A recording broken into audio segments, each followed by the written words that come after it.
break, before the first break, to stop the recording and then remember the recording afterwards too. So before we get into iPhoto, we have to talk about photos a little bit. Now, I can tell you about photos, and I can maybe tell you what you're supposed to do, but I sure as heck don't do a great job with it. But first and foremost, and I think enough of you have been to my classes or Pete's classes, what's the best camera in the world? The one you have with you. If I'm walking around with this one, that's the best camera in the world right then. If I have this at home or in my car and I'm walking around with this, I have the best camera in the world right here because it's the one you have with you. Okay? Now, how many here have iPhones? Okay? So you now are official photographers. You can document anything you want. And it doesn't have to be all these great shots and everything else. When I ship a FedEx package, I take a picture of it on the counter so they can't say, well, it was really damaged when you gave it to us. I'm at Costco and I see the measurements on something and I want to remember what it is. I snap a photo of it. Going around just seeing different things you can. It doesn't have to be a social media kind of thing, but of course it makes it very easy to upload these to social media, and we'll show you how to do that. But the newer the iPhone, the better the camera. And the cameras are fantastic. Now, the only difference between this and what's called kind of still a consumer grade camera, this is and I'll talk about this camera in just a minute, is if you'll notice the size of the lens here is really small and this one has a bigger lens. It lets more light in. By letting more light in, you can get more detail inside your photo. In other words, we've all taken photos where it's kind of dark and it comes out really grainy. And that's because not enough light was put in.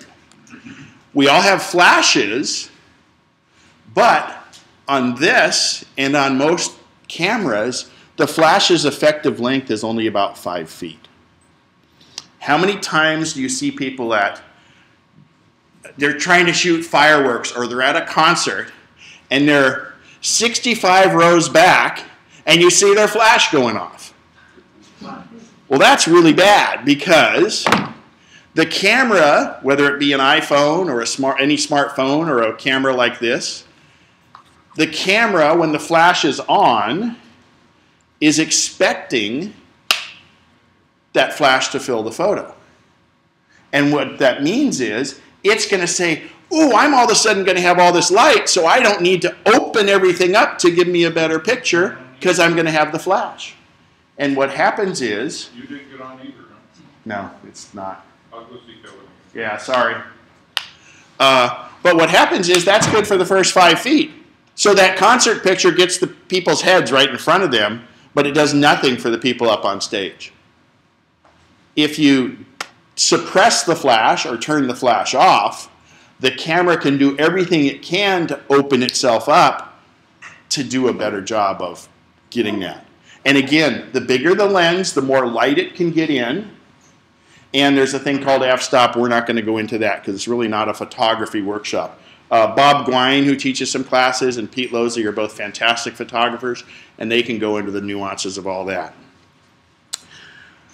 This camera is one I really like because I don't want to be, years ago, I had an old Canon A1 and I used to go around and I had lenses and all this, and when I did, I just finally said, you know what, I don't want to start carrying lenses around again. So I went and I got a digital camera. It's not what's called a DSLR. It's not a single lens reflex. It's what's called the Canon SX50. And there's another one called the SX40, and you can get them for under $400. But what I want to show you is the versatility of it, if I can find it. Here we go. So these are some shots I made on Flickr. So this camera is what's called a super zoom. You've seen those guys that have this big old long lens on their camera, and they can take great shots. And they can kind of see, you know, and they could be able to do dental work for the guy that's on stage at that concert if it was lit well. The problem is when you get, the farther away you get, the more the jitter goes into the photo because it's a lever arm is the way you have to think of it. But this one here has a built-in lens that goes from 24 to 1200. Now those numbers are just comparative to lenses, but I want to give you a real-world comparison of this. And if I go here, this is out by behind Mather Douglas, the old Douglas test stand behind Aerojet. I'm taking sunset photos facing Sacramento here. And this is with this camera all the way zoomed in at 24 millimeter. You'll notice there's a little bit of problems in the corners because I have this tulip on there. But if I go, I've got, if you take and you look right here, you see a little shiny object right there? Just barely right there. You see that? Hang on. Now you can see that little bit of shiny object right there? Think about that for a second. Uh-oh. Come on, unzoom. There we go. I've now zoomed into that with this same camera. You'll notice the shiny area here. Okay? So that's using what's called optical zoom, which means I'm using the glass in the lens to do the zoom rather than enhancing it digitally. On your iPhone, if you zoom in, it's all going to be digital zoom, okay? But this is strictly optical. So again, let's look at that. Here is, there's the little shiny things we're seeing. And they're zoomed in, optical, in one camera, one lens, okay? It gets better. Now, I don't like digital zoom, but this camera can also do digital zoom. So let's see what happens if I max it out on digital zoom. With one camera, and in fact, if I take my tulip lens off, it's really fairly compact. Did you use a tripod? I'm not, oh no, I was either resting on my car, I might have used a tripod when I did, I think I might have when I did the optical, or I may have rested this on the edge of my car window. The question is, did I use a tripod? Well, most of the time I use a tripod. Here's the camera. So that's when the lens is, when it's all the way zoomed out at the 1200, and that's all the way in. So the 24 makes it a bit of a wide angle. If you don't have a tripod or access to a tripod, there's a couple things you can do, and this applies to whether you're using an iPhone camera or a thing or a really expensive super zoom. Make your body into a brace and make yourself a tripod. Most of the new modern cameras have image stabilization in them, which takes a lot of the chutter out of it, but you want to eliminate that as much as possible. So brace yourself, lean up against something. A lot of time when I do my sunset and sunrise photos, one place I go has barbed wire fence, so I go right to where one of the posts is for the barbed wire and use that to put this on it. I also have a level. This is like 15 bucks or something that fits right in the hot shoe of the camera, and I have a level in here because I want to make sure I go level even though the screen shows it. Bracing against other things, you know, leaning down, or monopods work really well. Anyone that walks with a cane, they now make monopods that are a cane and they extend out. Can be that. This one is not really a monopod. It can work like a monopod. But this is one of those where you put a camera on it and you can take pictures of yourself. Okay?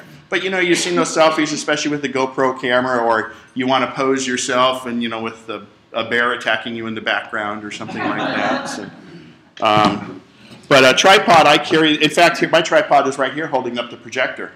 And I keep my tripod in my car with me.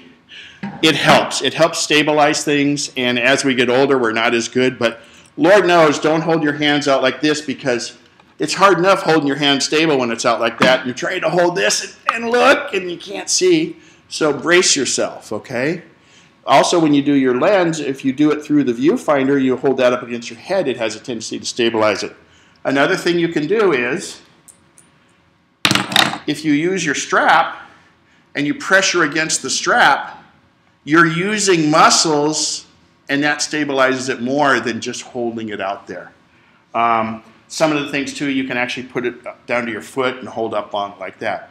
This camera, one thing I love about this camera is it's got an articulating display on it rather than a flat display. Because so many times, you know, you're in a big crowd, you want to shoot like this, I can see what it's doing.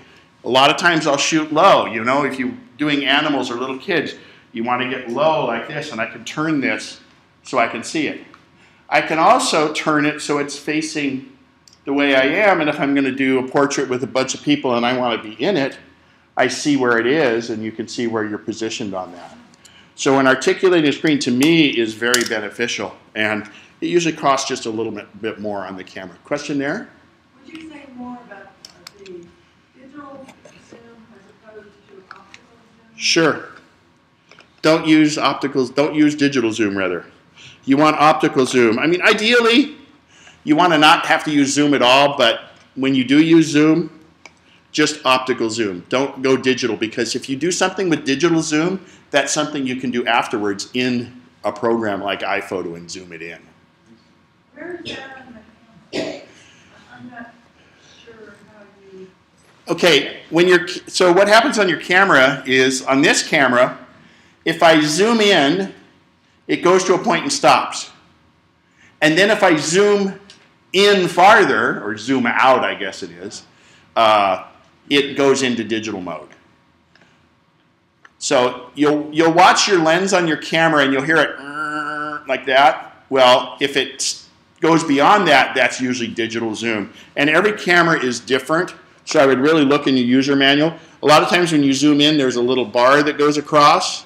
So you go to a point, and then there'll be more bar left. And in this case, I have to do it one more time to make it do it.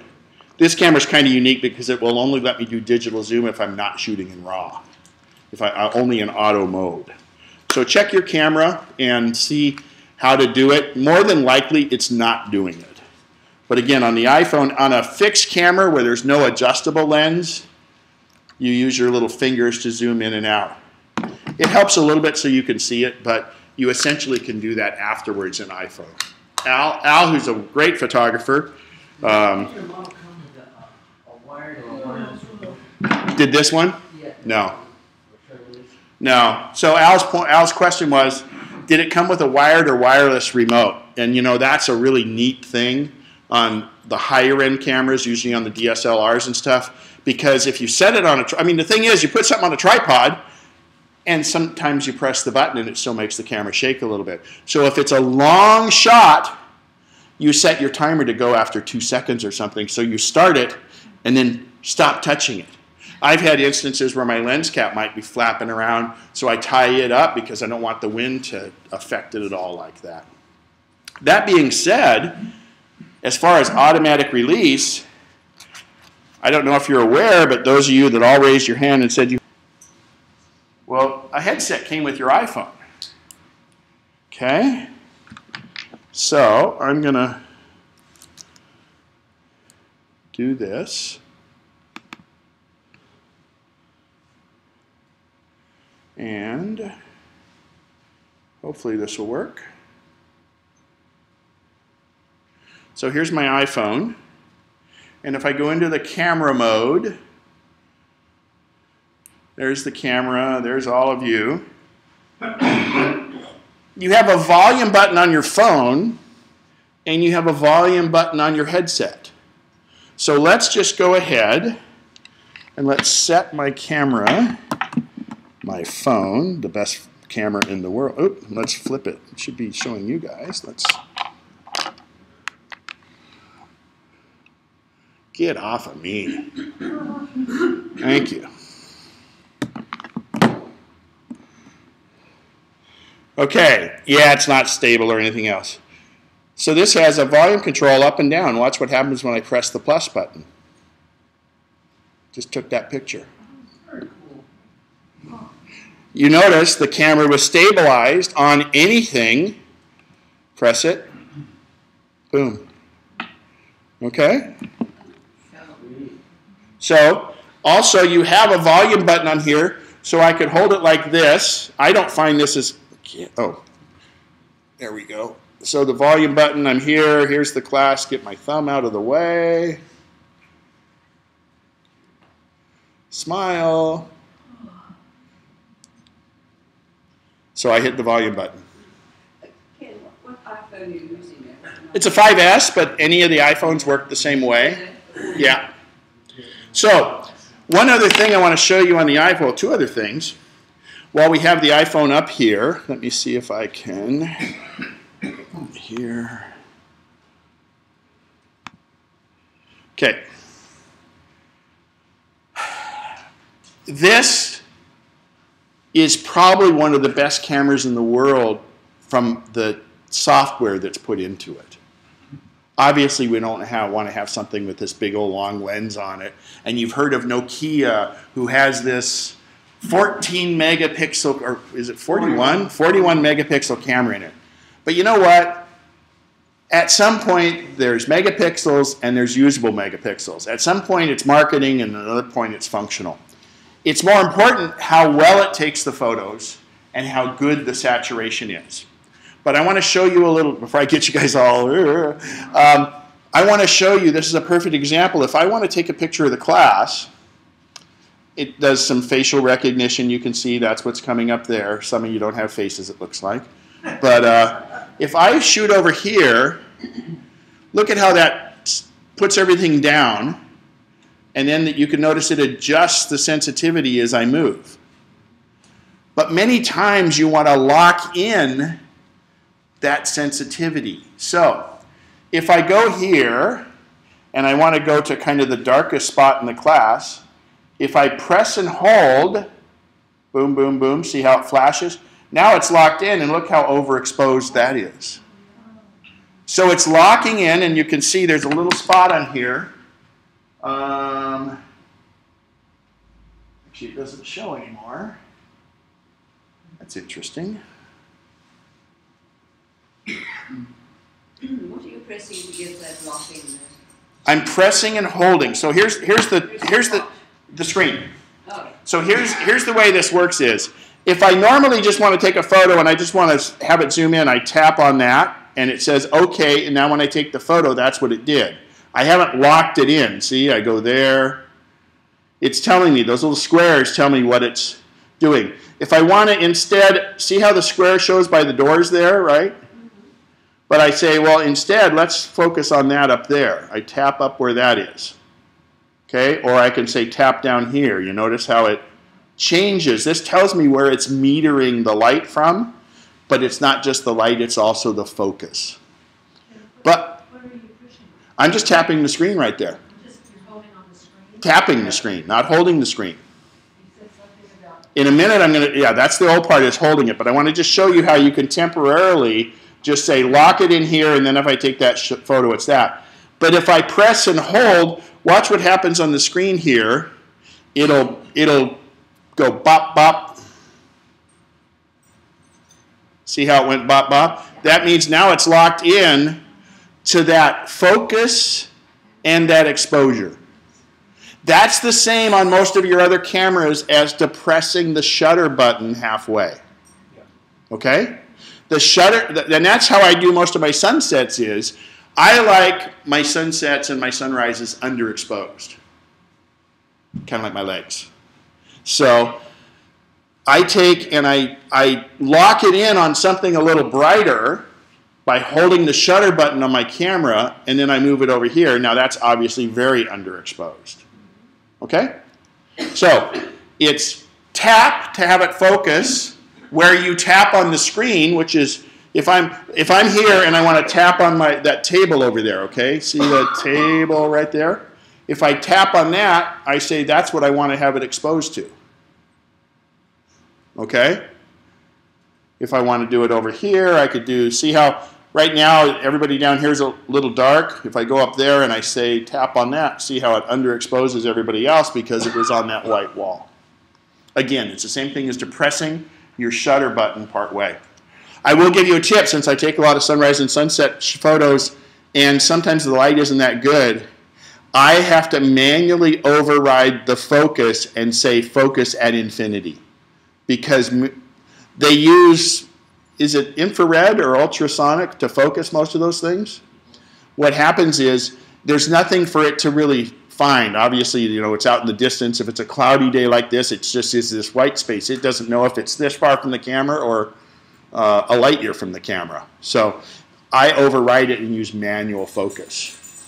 Question? Does the iPad have the same features for photos? Okay, the iPad does, except it doesn't have a flash. And the iPad's camera is a couple steps back. The current iPad uses, I think, the equivalent of the iPhone 4S camera, if I'm not mistaken. And the reason being is an iPhone costs $650. The carrier pays for that. You can start iPads, the iPad mini, at $299. So they can't build in as quality of a camera. And realistically, if you think about it, the majority of the people that have iPads also have iPhones. And what one are you going to look less kooky at taking pictures of? You know, it's like the old Wall Street, the motor big brick phone with Wall Street. Yeah, I've seen people. I was up in Alaska, and they're taking pictures of these otters. And she's over the edge of the boat with a full-size iPad. And I'm going, oh, God. So, go ahead. Yeah, were you saying that you can use somehow manual on your iPhone? No. Well, that is essentially, that's manual. But I would have to say focus in on that. Focus isn't as much as bad as it used to be because these have such great light sensitivity. But no, on my regular camera, I have to override it. And it's a challenging situation sometimes. Okay, so go ahead. When you say tap versus hold, you mean I hold for 2 seconds or something? Or do you have to hold On your regular camera or on your iPhone? On the iPhone. Let's watch how long it takes. So my hands will never leave my wrists, I promise. Okay, so I'm just going to go here. You can see on the screen, and I'll do it. So I just tap, and it says focus there. But if I press and hold, let's watch how long it takes. I'm going to tap now. See, it bounces? Okay. And then once it bounces, it's locked in. For that shot only. You have to do that for each shot. Okay? So, and I'll tell you, they just do a great job on this. The other features, if you have an iPhone 5S, you have the ability to do slow motion, 120 frames a second. So you can take a video and slow it down to 1/4 speed. You have the ability to do video. I always warn everybody, if you always first of all shoot video in landscape, because that's the only way we ever watch video, right? Always shoot it in landscape. And when you're done shooting video, switch it back to regular photo, because the next time you pick this up and your grandchild is doing this great little thing and you want to do it, you want to take a regular picture and it turns out to be a video. Okay? So always return it to regular. They also have a setting called Square, which is good for social media. It's a 4:3. And then the last one is Panorama. And this is really cool. So Panorama on the iPhone is fantastic. I also recommend another app called 360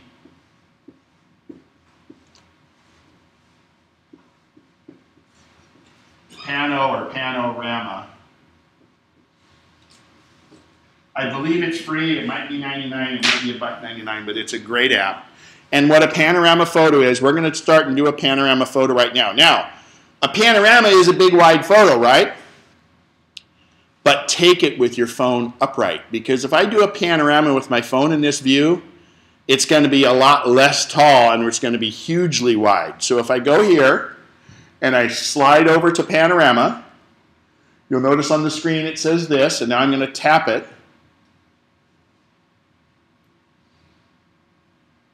And don't hold your arms out. Pivot around the camera in the phone. It's automatically doing it. Okay, now.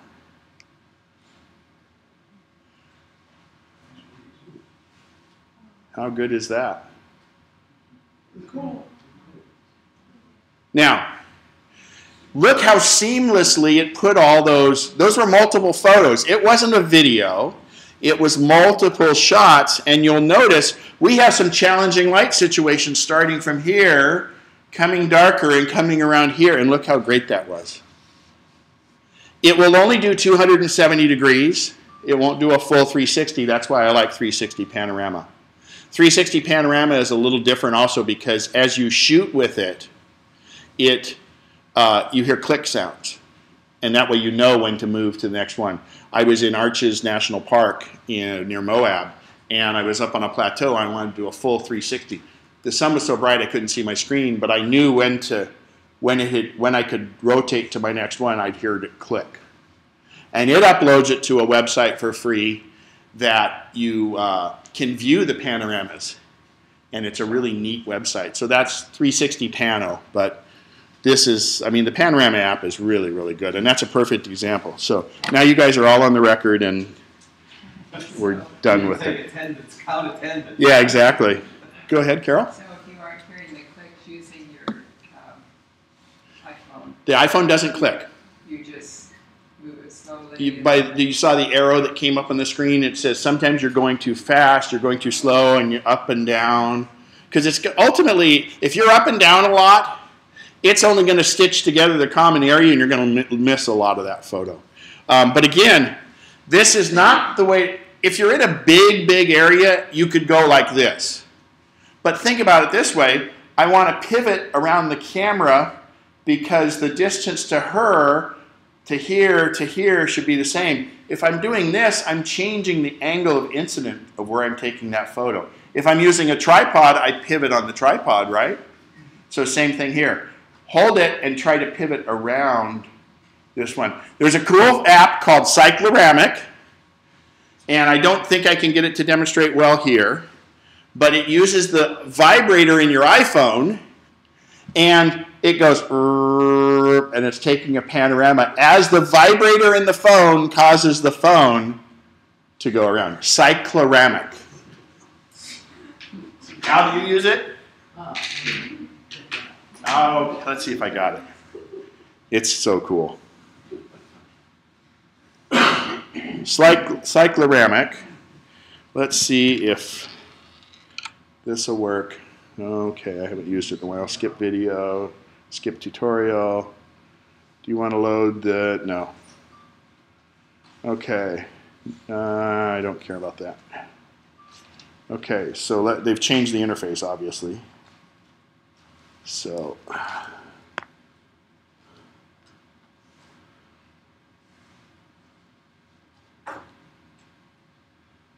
oh, come on.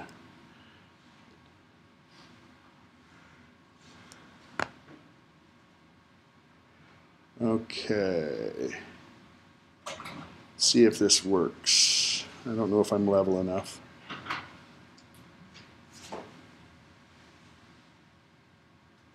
Oh, come on.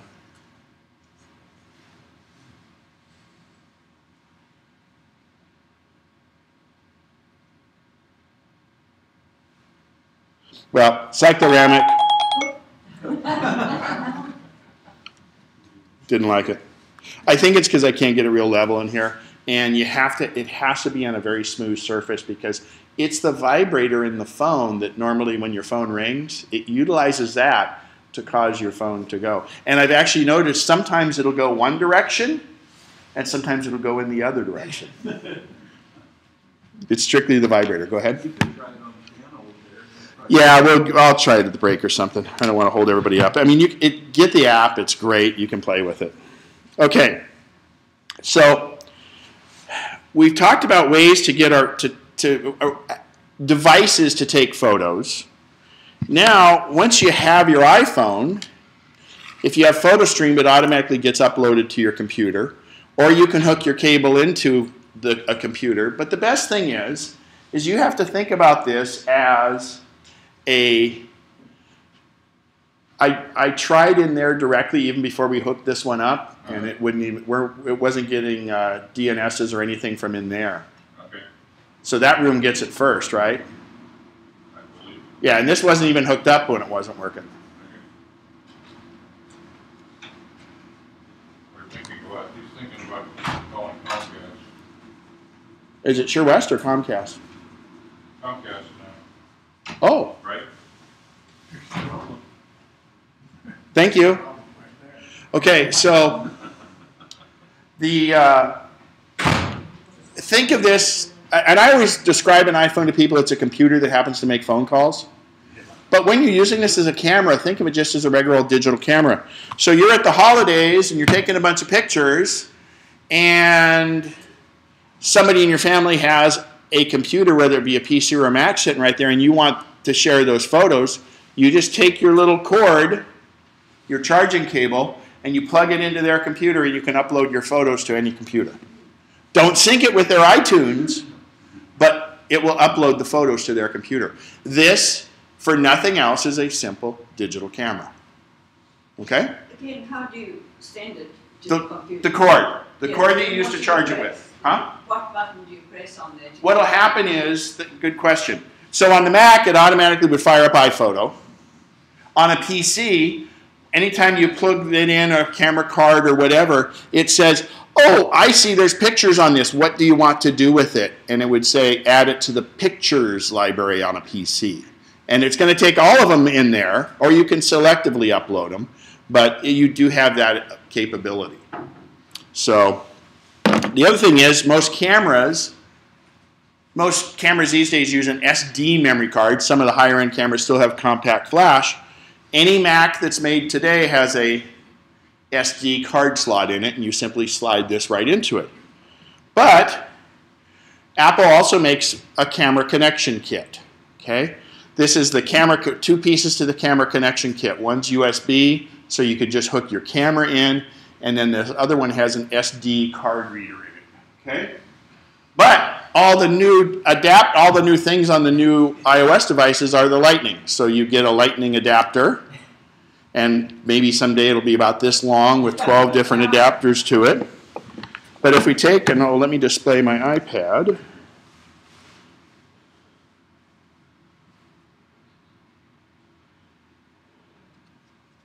Okay.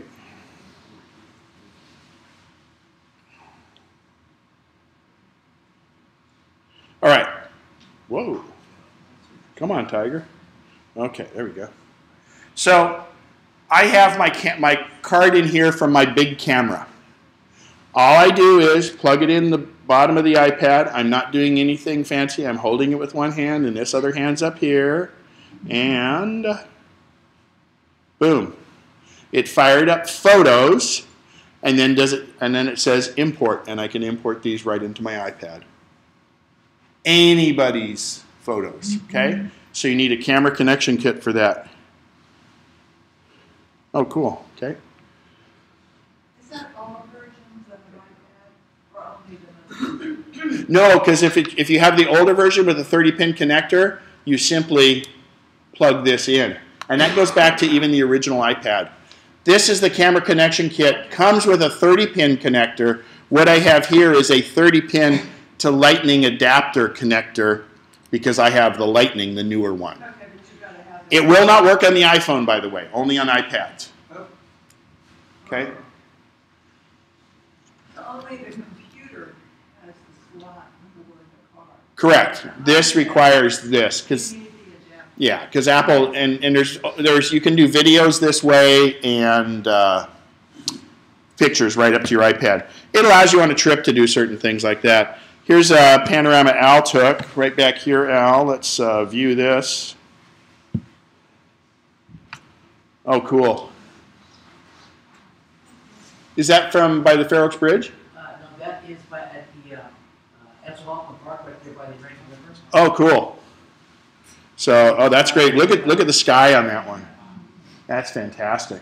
It's close to 170 degrees. I think.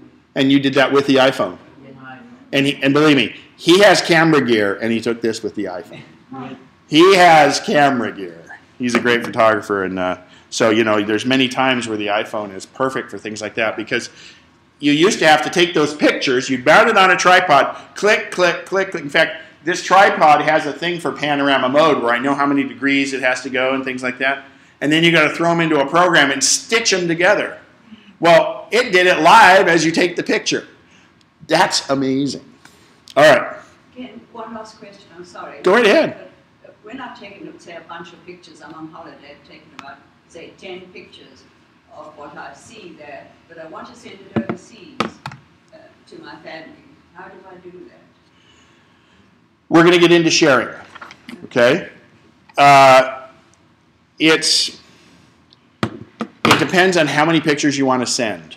Is there a limited number that you can? Yeah, because emails are limited in size. But if I wanted to take a picture from my iPhone or my iPad, I can share it quite easily. Let's wait till probably in the second half I'm going to get into the sharing options. Okay, so I'm going to go to, we're going to fire up, oh, by the way, so if I take this camera card and I slide it into my Mac, and I think I have mine set to do it. If not, I may have turned it off to automatically detect the card. Good morning. So it's firing up iPhoto, and there's my card. And I keep my images on my card for a long time. That's probably not the correct way to do it, but it's the way I do it because it's an extra level of security. So I have a lot of photos I've already imported from this card, 1,667 photos. They're already imported. And it's saying, hey, these are new ones. Do you want to import these? And I say, yes, import 23 photos. Now, I could say import these, what is that, 5 photos. I could say import these selected photos. And the problem is, next time I plug the card in, those photos are still going to be on the card, and it's going to say, do you want to import those? So I bring them all in and then manage them in iPhoto. The proper way to do it would be import all the photos and then delete them from the card. I just don't do that. I used to think I was a hoarder until I watched one of those shows, but I'm thank goodness they had those shows because I feel a little more normal. So these are actually out at my father's gravesite. We were out there for Thanksgiving. So yeah, I was just playing with different lightings and different things. So anyway, now I have the option of deleting the 23 that are on this card or keep them on the card. Now, people always wonder, especially with an iPhone, how do I get rid of all the ones in the iPhone? In fact, I'll probably I won't hook the iPhone up, but I'll show you here. So those photos aren't that big a deal. So I'm going to say delete those 23 photos because they're in iPhoto now, and every one of you has a backup, right? Yeah. So it'll back up, and they'll be covered on your backup, and they also go up to the photo stream. I'll be with you in one sec. Now what I'm going to do, though, is I'm going to go down here, and you'll see this little triangle with a line under it. I'm going to eject the card. Then I can pull it out safely without getting this. You've unplugged the card! The thing's going to blow up! What did you do that for? All that means is, when that thing comes up, is you unplugged the card. Well, if it was happening to transfer data right at the second you unplugged that card, it might have corrupted that data. That big old stop sign and all that. It's not a good thing. Now, this applies to the iPhone too. You notice I brought in the 23 photos, but the next time I plug this card in, I have the option of removing all the photos from that card if I want. This is important for those of you with your iPhone that have it full of photos and don't want to go through all 2,300 photos one by one and delete them on your iPhone. This is the way to do it. Okay? Pull in all the photos, unplug it, plug it back in, and say, remove photos from my card. Is called my Canon DC because that's the camera that it's in. Now, that being said, if you clear your card out from your camera, not your iPhone, but your camera, you should go into the camera and format the card in the camera. Formatting will erase the card, but it will also prepare it best for that camera. Little bits of little data get messed up sometimes. So if you clear your card, go into your camera and format it, because that will clear it, but it also makes it, it just cleans it up. It's kind of like wiping this. Wow, I really just realized how Flickr looks kind of bad right there. Just wipes the slate. It's Flickr. It just wipes the slate clean for better photos. Okay, so I've imported those photos, and now they live in iPhoto. And if I look at iPhoto, we're going to talk about this structure here a second. I can unplug this card. Boom. So along the sidebar here, the sidebar in iPhoto is just like the sidebar in iTunes.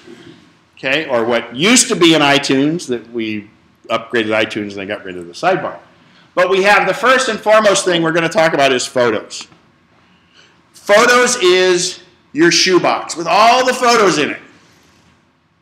If you decide to view photos by date, they're in that shoebox chronologically. They're in there chronologically by the date that's on your camera. So it's pretty important to make sure that that isn't flashing like the VCR with 12 when you get it started. You want to keep the date in your camera very current, because now that we have 2 different cameras shooting and you're on a trip and you didn't set this one will set it automatically by your cell phone carrier, but your camera is set manually, and if you didn't set it right, it's going to show you're on the same trip a year apart, and they're not going to show up in here at the same time. Sometimes those photos revert back to 2000 or 1998, whatever. So take a few minutes and set it in your regular camera and set it accurately. What about time zones? Go to Arizona. No, that's daylight saving. So, yeah. And I'll come back because you had a question and I skipped you. So one sec. I'm glad I was just going to bring it up. I did some photos in Monument Valley. It's in the southeast corner of Utah. And it's right across the border from Arizona. And they're 2 different they're not 2 different time zones. Arizona doesn't respect daylight savings time, and the other one does. So the photos I took with this were different than what it was on my camera because of the time zone issue. So when I started going through them, I was an hour off. So you can change that if you want, and you can do it in the camera. For the most part, it's going to be pretty close on that. You're not going to switch back and forth too much. I keep my camera on this time zone just because it's a hassle to do it, because inevitably if I switch it, I'll forget to switch back. Now, that brings up another great point. If you're shooting with a bigger, better camera, take a shot with this at the same time, because this has a GPS in it. It will lock your location. Up in Jackson Hole, Wyoming, I went up and years ago took pictures of elk. We were on an elk sleigh ride. And I swear all 400 of those elk looked a lot different when I took the photo. They all looked the same once I processed. That's back in the film days. But if they were in 2 different places, I could tell by this. This will timestamp it, but it will location stamp it. And then you could say, oh, yeah, that was in Monument Valley at that time or whatever. Now, you had a question earlier that I skipped by. I'm sorry. When you brought those 23 in, it all went into one event, right? Yeah, I'm going to go into events in a second. Okay. Go ahead. How to split them out and stuff like that? Uh-huh. Okay. Oh. Billy? Yeah, there's certain circumstances, not all of which I know why, but that the date is wrong. I mean, like maybe if I duplicate something or I bring something in from something. Don't duplicate. But that won't do it anyway. The date stamp. There's a way you can change it, right? Yes, you can change it, but we're not going to get into that today because it's a little bit. But the deal is it's date stamped by the device that took it. You can go in and change that. But if you think about it, the other problem is let's say we use a scanner and scan some photos, some old printed photos. The date of that photo is the date you scanned it. But you can go in and change that date. But what happens is The stuff that's attached to this photo is called metadata. And it's very important, it's very critical, and it's also the reason why you want to be careful posting things on social network sites. Little kids, it'll post their geographic locations. I don't post to social networks if I'm out on a long trip, because I don't want people to know my house is empty. I have a really big Rottweiler in there, really, and he'll come and attack you if, anyway. So the metadata is the time. Well, in fact, here, let's look at some metadata. Here were these last imports. If I take a shot of this photo and I hit info, here is a lot of the metadata. It shows what the ISO setting was, what my zoom was, different settings on the camera. It shows the time. And if it's an iPhone picture, it will show the location. See, I take pictures of everything. And look at that, it shows the location, because it has a GPS in it. Many of the cameras, many of the higher-end cameras have GPS, and they also have Wi-Fi, so those photos can get pushed right up to the internet.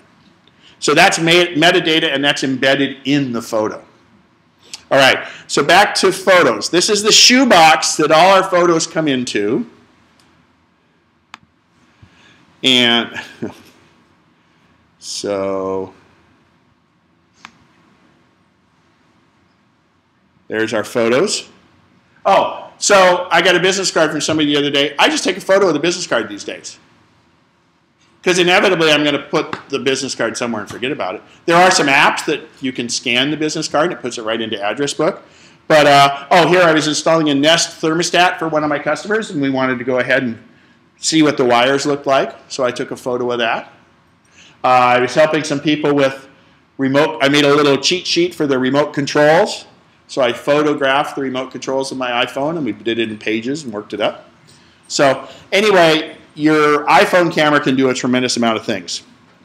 This is our photos shoebox, and it's arranged chronologically.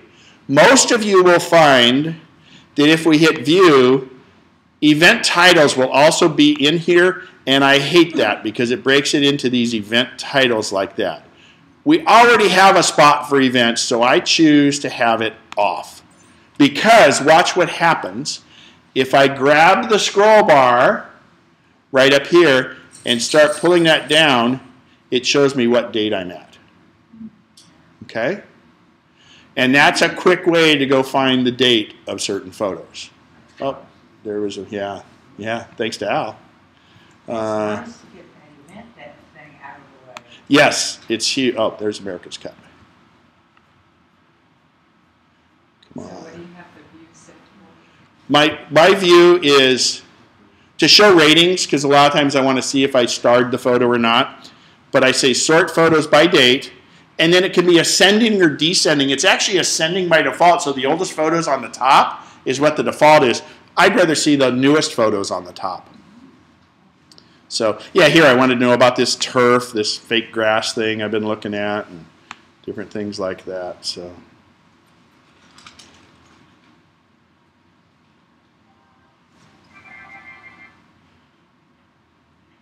bunch of car photos, lots of car photos. I was looking for that America's Cup again, but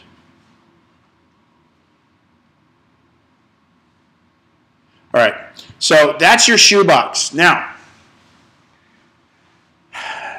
go ahead. How did you turn that off? Being able to see the date. Yeah. If I turn the event title view off, Oh, view, it's under view. yeah, view, I have to turn it, because now when I scroll, it shouldn't. Watch it prove me. Oh, it still does. I just hate to see the event title, because events can be, One picture. yeah, or events can be a bunch of pictures in an event, and I'd rather not, because when you start combining events, it's going to be out of chronological order. So I turn view event titles off. So here was America's Cup. The day I was there, they were going 45 miles an hour. I'm sorry, 54 miles an hour they were clocked at. And here is the New Bay Bridge span.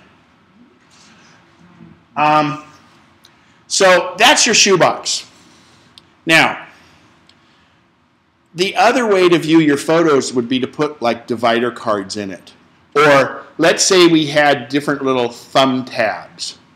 If I go to events it takes my events, and I'm going to sort them descending, so the newest will be at the top. Okay, so now events automatically are set by the 24-hour period those photos were taken. So if I take a photo this morning and I take one this evening, they're likely going to go into the same event.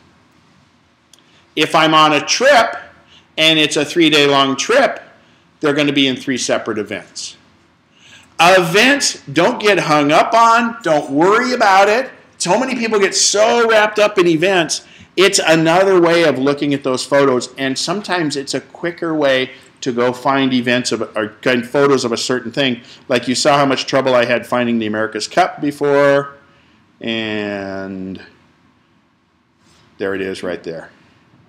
They're all boiled together because they're all in one day, the Bay Bridge and the America's Cup. See, I take pictures of receipts and all that stuff. Useless. And there's my self-portrait. Question? The ascending or descending order setting, where is that? Under View. So again, think about it. How do I want to view these events? Or how do I want to view those photos? View. All right. Then under Sort. Okay. So in an event, I can combine events if I want to, or I can split events. Like here's 29 photos all on one day. Well, let's say one was a sunrise and one was a sunset, and I wanted to split them up. I promised you to Kevin when class takes a break, you want to go down and see him? When do you take a break? Yeah, when you guys take the break. Yeah, are we green? We're on. Oh, downstairs we're not. Well, okay. Forget what I said. Okay. Thanks, Bob. No, cool, we're on. I didn't know that we were on. Yes? Ken, let's say you found 100 photos that were taken in the 50s, and you scanned them and put it into your photos. Can you name them? Yes. All of them at once? You can do a batch rename, and it's going to be a little deep for this class, but yes, you can do a batch rename if you want.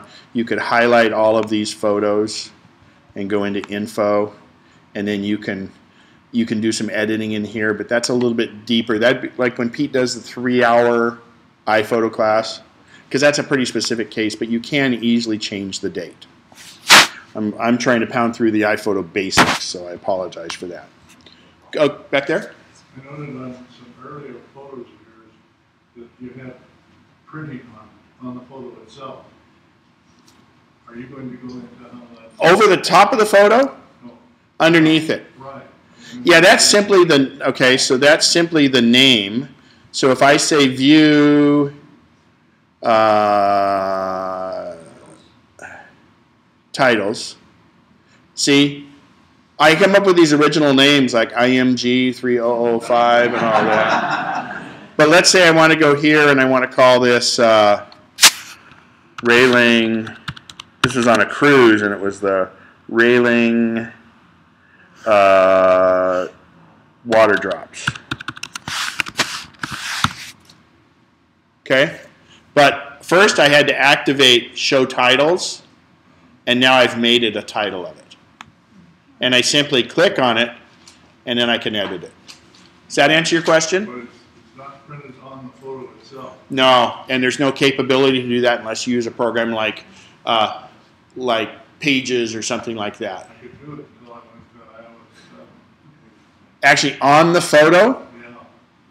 Oh, iOS 7? I made, before I went to that, the older. In iOS 6. On your iOS device? Because there's apps for your iPhone that allow that, just not in the photo app itself.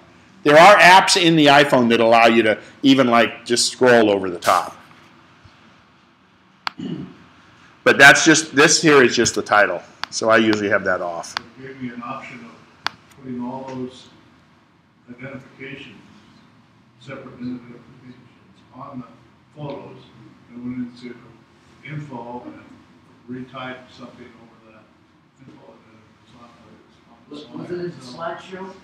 'Cause I remember- Yeah, that's in slideshow it does it. It's an option in slideshow. We're going to go into slideshow and books and cards after the break. Oh, good. But yeah, that allows you there. You can even do a title slide. You can tell it to display it, but that's only in slideshow, not on the photo and not to print it. Billy? I think we're talking about keywords. We're not. That is an incredible thing, and Mm-hmm. I just devalued it. I didn't devalue it. I just said we're not going to talk about it because it's we have so many more things that everybody uses and wants to use than keywords. You can keyword your photo and search for certain things. So, go ahead. When your pointer was on a photo, there was a little triangle on the bottom right. What is that for? Brings up a little menu like this. Cut, copy, paste, show event. Because I'm not like here. I would show the event, and then boom, it took me right to that event. So that's a little pop-up as I hover over. Rotate. That's pretty. And then I can also do the star system. But if you want to star a photo, like let's say this one here, just hold your command key and hit 1, 2, 3, 4, or 5. Okay. And how do you undo the stars? Command Z. Command Z. You were going to show us how to split it. Split an event, so we'll go back to events. And let's say this event right here. Okay, so I go to this event, and I go into events, auto split selected event. It didn't it did split it. Hang on. No, it didn't actually. So if I control click, oops, hang on. Oh, they changed it.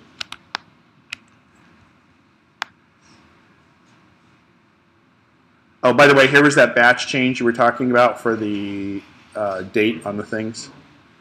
Gosh. So if we open this event, I can select these and say create an event or split an event. So I have to go into the event first by double clicking, all right? So I double click the event, and then these obviously are not the same as this. Oh, I was taking pictures for the incline of a front yard there. That's what that was. So in events, I can go here and split the event if I want. There, it split it up, okay? Command Z. I don't use events a lot except to go find things, but it really, really helps. Go ahead. Big searching problem I have is that not all the pictures in my iPhoto are from my equipment, or they're from different devices. And so I'll put something in there, and then later I might transfer something from PhotoStream, and then somebody will send me pictures from the same event, or they'll email me some pictures or something. And you hope their date was correct. And I hope their date, the date isn't where, it isn't the latest thing necessarily that came up, and I have to go iterating through events to try to find all those pieces and then merge them somehow. Well, if their date and their camera was correct. So her question is when you have different sources. There is a way in here you can make what's called smart folders. And I'll show you smart folders right here before the break because I found it fairly useful. I shoot with 2 different cameras, my iPhone or my my iPad, but that or my Canon. So if I go in here and I'm in photos and I want to see shots that were taken with my Canon. So I'm going to go up here and say new smart album. I keep saying folders, I'm sorry, it's album. So I'm going to create a smart album. I'm not very smart, so I'm going to let it be smart for me. So I click new smart album. And by the way, events, that's it for events. I'll talk about faces and places in just a second. So I'm just going to call this SX50, which is my camera. So then I can come down here and I have a lot of criteria. I can say camera model. So this is Smart Album is going to find by camera model is, and then this pull down is not all the cameras in the world, but cameras that are in my iPhoto library. And many of these aren't mine. The majority of these aren't mine. The iPhone, iPad mini, iPad 2, all of these. Oh, that's my scanner, which is part of my printer. I do not have an EOS 20D. I think that's probably Pete sent me a photo.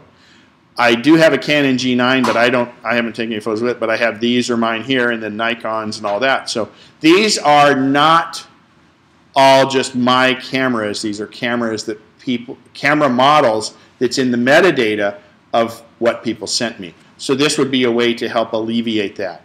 So I'm going to show just all the pictures that were taken with my SX50, the one I just showed you. So if I hit that and then hit create, right down here is my SX50 album with all my photos from my SX50. You notice there's not pictures of store receipts and things like that in there.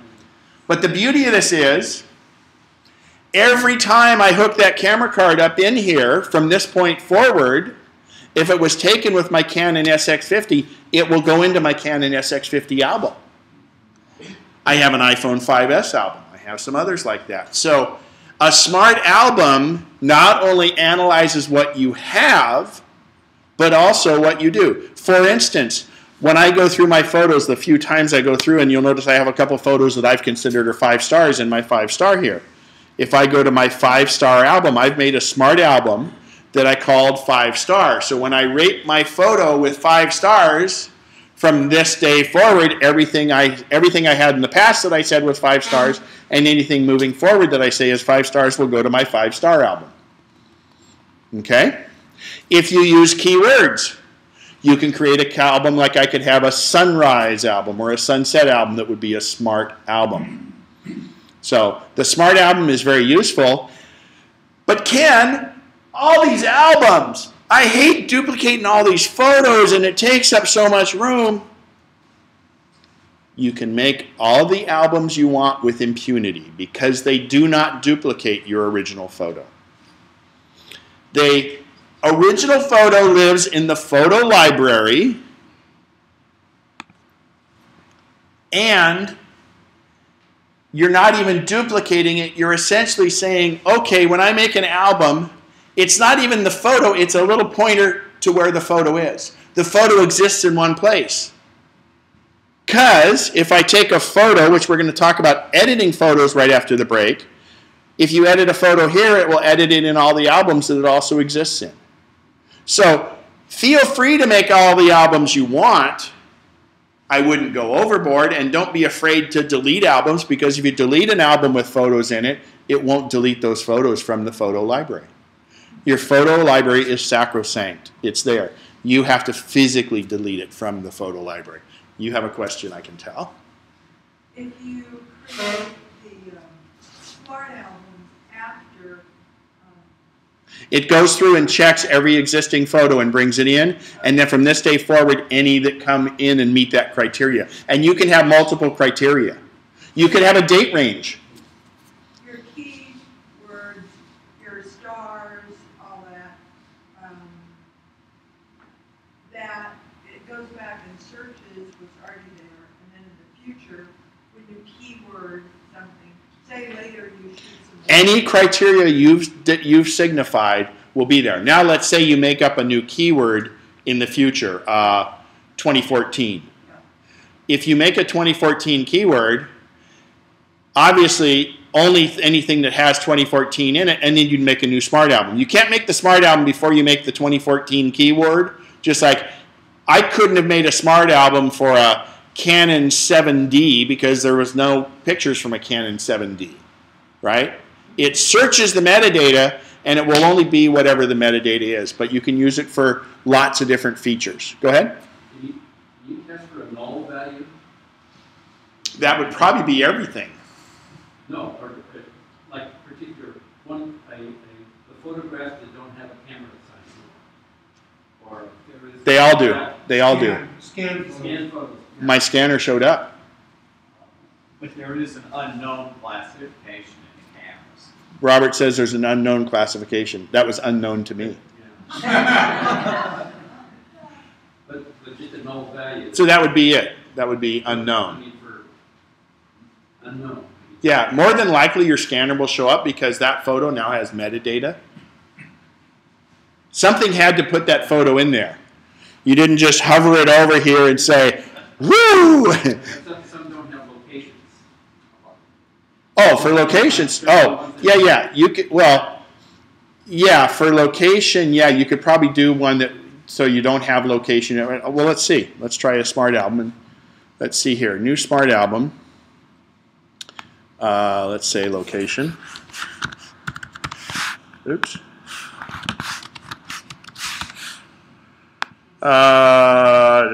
Place. Contains. Does not contain. Does not contain A. Let's see. Yep. There's 4,852. So obviously, now I said place. So if there is a place that I've determined had an A in it, so I could put an asterisk or something like that that I know wasn't in there. So now, okay, we've done that. I just can delete that smart album. So that answers your question. Sometimes you might have to sneak it, and thank you.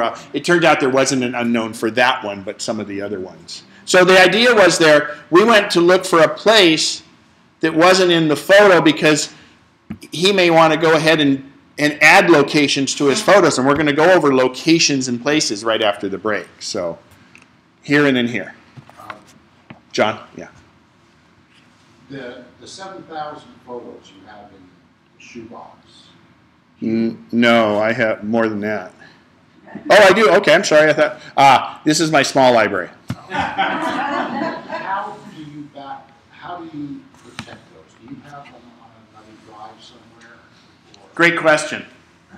How do I protect those? Well, most of them I don't care about, but because I haven't gone through and weeded them out. Again, there's that hoarder thing. But I have 2 Time Machine backups, and I have Flickr. Okay, break. No. My computer has a hard drive. It exists on my hard drive. A lot of those photos still exist on that card. I think it's always good to keep your card. Cards are cheap these days. Unless you take a ton of photos and use a lot of cards, you can keep your cards. That's your first state of archive, okay? If you're on a trip and you upload them to your computer, keep your cards and put them in a different bag than what your computer's in. If you upload them to your iPad, keep it different. Always have your data separated. If you're in Prague and you're never going to go there again and you have some beautiful photos from Prague, it'd be a shame to see them get lost, okay? Because you probably don't have a great internet connection when you're over there either. So that's the first point. That's the bonus. So the hard drive has the photos in it, and I have a Time Machine backup to a thing called a Drobo. But it doesn't matter. Any hard drive. Costco has the best deals on hard drives. You don't need a Mac drive. Time Machine will format it for you. You plug it in, and it will back up everything on your computer. And the first backup takes a while, but then after that, anything you knew added, those 23 photos I just added, as soon as I hook this up at home, either wirelessly or wired, to my time capsule, I have a time capsule at home too, so it will back it up to that. But all of those sit at my house. And if a meteorite hits my house, I've lost all of those photos. So you get a small portable hard drive, hook it into your computer, and back it up to Time Machine, using Time Machine, and then put it, as I say, more than 10 blocks from your house. It should be in a safe deposit box. It could be at an office. It could be a friend or family's home. Because when the meteorite hits your house, you still have your photos. And if you're home and the meteorite hits your house, you're not going to care about your photos. But the reason I say 10 blocks is, if you think about it, when the fires are rushing through Malibu, where the people know there's fires all the time and they go evacuate their homes, if they're home, they go grab their photo albums and they're trying to evacuate because the photo albums are so priceless. These days, we also go grab our photo albums and our computer. Don't have one of the old big G5s because you won't be able to make it out the door. So you go out with that. But what happens if they're not home when that fire is rushing up and they lock it out? their photos are gone. So I say more than 10 blocks. It might be bigger than that, but my feeling is, hey, if something affects more than 10 blocks, you're probably not going to care about your photos. So, you know, they had those tornadoes. We're not in tornado area, but, you know, something can happen. Keep another set offsite. I use Flickr. Flickr is free. You have up to 1 terabyte of storage, and it stores your full-size photo. Unless you shoot with RAW, it stores as a JPEG, and that gives you offsite storage. I do not... Carbonite and the online backups are the least of my preferences on a secondary backup. A physical hard backup is better than that. Technically, how are you hooking up the Oh, let's not get technical. the smaller portable hard drive? You said to the time machine, not the computer? It's the computer has built-in time machine. I know, and if you've done the time machine, but as a secondary... A second time machine. Right. Are you taking that from the time machine or from the computer? From the time machine is the program in the computer. You may be confusing it with time capsule. Well, you talked about having an additional small portable hard drive. Right. Not the time machine. And the only reason I say small is for a safe deposit box, and you don't have to find a wall slot, Right. okay? All I want to know is how you back that up. You plug it in and have Time Machine back it up just like your other one did. Have time machine back. Mm-hmm. And now in the newer versions of the OS, it says when you plug it in, first it says, hey, I saw you plugged in a hard drive. Do you want to use this for Time Machine? Well, yeah, I just bought it. Say use, and then it says, well, you know, I'm going to have to format it. You're going to lose all the data on there. And you go, well, I just bought it. It's new. I don't care. Wipe it. It wipes it out. And then it says, if you already have an existing Time Machine, it says, do you want to use this to replace your other Time Machine or use both? And you want to use both. And Time Machine does a really good job of doing that. Again, the first backup takes a long time, but subsequent backups are only new data. Okay? Who here doesn't have a backup? And I mean, it's okay. Nobody will look. Okay? Hard drives fail. Apple does not make hard drives. They source hard drives, and hard drives fail. How many here have had a hard drive fail? Okay, that's pretty good odds. How many here are grateful they had a backup when their hard drive failed? Okay? And how many here didn't have a backup, but now they do because their drive failed? I paid a place in Marin County years ago. I had a little laptop, my first Mac, I think a PowerBook 140, and this one zip drives were out. And I was, oh man, I got to back this up. I had a database for all my dealers. I was a sporting goods sales rep, and I had to back this data up. I had a trade show coming up, and I go, okay, I did the right thing. I went out and bought a zip drive, remember those?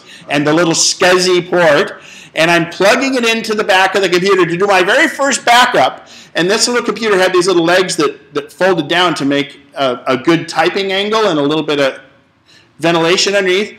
As I'm plugging in the SCSI to do my very first backup, as I pushed it, it collapsed the legs. The back of the computer dropped this far while the hard drive was spinning. $1,800 later, Drive Savers in Marin was able to get most of my data off of it for me. Now, come on, that's really bad karma because I was doing the right thing. I was going to back up, and it was the act of backing up. So, back up, back up, back up. Okay, let's take our little break. I'm happy to answer any questions up here. I'm going to grab a chair so I can sit down while I answer questions. Oh, turn off recording. Thank you, Carol. It's getting warmer, I can tell. First question. Hang on one sec. Oh, come on. Where is it? Oh.